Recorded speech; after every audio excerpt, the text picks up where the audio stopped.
د اس کې ټي قدرمندو اوریدونکو السلام علیکم. یقینا په دې خبره خو به ټول پوهیږي چې د دې دنیا شروع د حضرت آدم علیه السلام نه وشوه او دا دنیا قایمه شوه او په دې دنیا کې باقاعده د هر څیز نظام قایم کړو، ولې چې آدم علیه السلام او هوا او راتلونکي نسلونه په دې ځمکه کې بهتره زندگی تیره کړي. خو اکثر زموږ زړه او دماغ موږ نه دا سوال کوي چې د آدم علیه السلام نه مخکې په دې دنیا کې څه او دا دنیا څنګه پیدا شوه، او همداسې څه نور سوالونه هم دي چې هغه مونږ په سوچ باندې مجبوره کوي.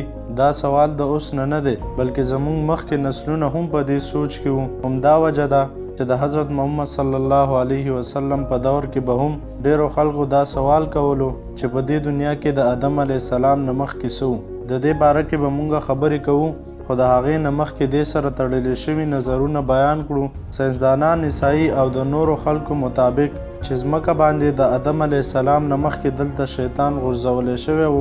کله چې الله تعالی د آدم علیه السلام تخلیق وکړو او د تخلیق نه وروسته یې ټولو فرشتو ته حکم وکړو چې دې ته سجده وکړئ. ټولو سجده وکړه خو ابلیس انکار وکړو. په دې وجه باندې هغه د جنت نه وویستلو او ځمکې ته یې راکوز کړو او په زرګونو کاله هغه په دې ځمکه کې جړېدو او بیا یې د قیامت پورې مهلت وغوښتو چې زه به خلق د صحیح لارې نه لرې کومه. څنګه چې شیطان د اور نه جوړ شوی دی نو دا ویلی شي چې د آدم علیه السلام نه مخکې صرف جناتو او په دې ځمکه کې به یې فتنه او فساد کولو. نو د فرشتو جنګ ولګلی شو او هغو د شیطانانو خلاف جنگ عظیم وکړو او د هغه وخت نه د جناتو ځایونه صرف جزیرې او سمندرونه دي. د دې نه وروسته د څه ساینسدانانو او عیسایانو ویل دي چې د آدم علیه السلام نه مخکې په ځمکه باندې ډاینوسارز وو، کوم چې په زرګونو کاله د انسانانو نه مخکې په دې ځمکه باندې آباد وو. خو د انسانانو راتلو سره د دې نسلونه ختم شو. د دې ریسرچ مطابق د آدم علیه السلام نه مخکې د انسانانو په شان څه مخلوق آباد او د مختلف ځایونو نه میلاو شوي انساني کوپړۍ او انساني ډانچو اثار دا ظاهروي چې دلته د آدم علیه السلام نه مخکې هم مخلوقات آباد وو، کوم چې د اولني قومونو په شان کیدی شي تباه شوي وي. د څه خلکو مطابق دا ځمکه د خلای مخلوق مرکز و. ملګرو په دې کې اول دوه نظریې څه حده پورې تلاش کړی شوي دي، خو باقي تیوریز باره کې هیڅ شواهد هم نشته. دا ټول فرضي قصې دي چې هر چا د خپلې نظریې مطابق پیش کړي دي. بهرحال قرآن د دې باره کې څه وایي؟ سورت هود کې الله تعالی فرمایي هم هغه دی کوم چې ځمکه اسمان په 6 ورځو کې پیدا کړل او هغه وخت د هغه عرش په اوبو باندې و.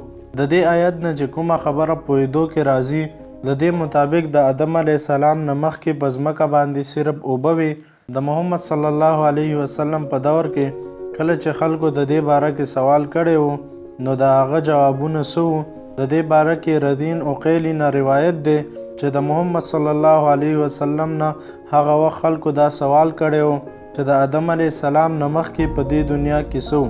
نو محمد صلی الله علیه وسلم جواب ورکړو چې صرف الله نه بره هوا وه او نه لاندې او عرش اوبو باندې و او الله تعالی د قلم پیدا کولو حکم وکړو او بیا یې هغه ته وویل چې ولیکه او داسې د انسانانو د راتلو نه 50,000 کاله مخکې د هر شي د ټولو مخلوقاتو تقدیرونه او د هغې باره کې هر څه ولیکل او په لوح محفوظ کې محفوظ کړه شول.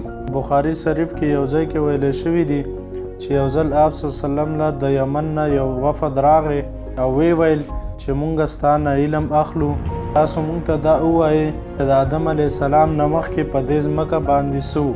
محمد صلی الله علیه وسلم وفرمیل څه هم نه و، صرف الله او عرش په اوبو باندې و او په لوح محفوظ کې په قلم باندې هر څه ولیکل او محفوظ کړی شول. داسې د ابو هریره رضی الله تعالی عنه نه روایت دی چې د نبی کریم صلی الله علیه وسلم نه په دنیا کې د شیزونو د ترتیب باره کې تپوس وکړی شو نو هغه زما لاس ونیولو او وی فرمایل چې کله الله تعالی دا دنیا جوړه کړه نو د دې ترتیب څه داسې و چې د هفتې په ورځ یې خاوره پیدا کړه، د اتوار په ورځ غرونه، د پیر په ورځ ونې، د منګل په ورځ تکلیفونه، بیماریانې، مسلې، د بود په ورځ نور او د زیارت په ورځ ځناور په ځمکه باندې خواره کړی شول او د جمعې په مبارکې ورځ د مازیګر نه تر شپې په منځ کې آدم علیه السلام پیدا کړو او جنات یې 2000 کاله مخکې د اور نه پیدا کړي وو.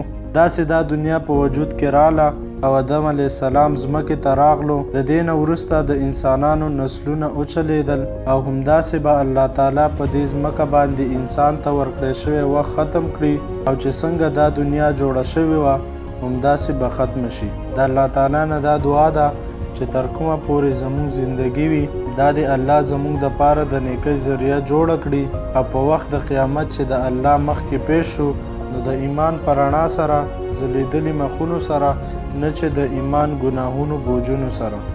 آمین.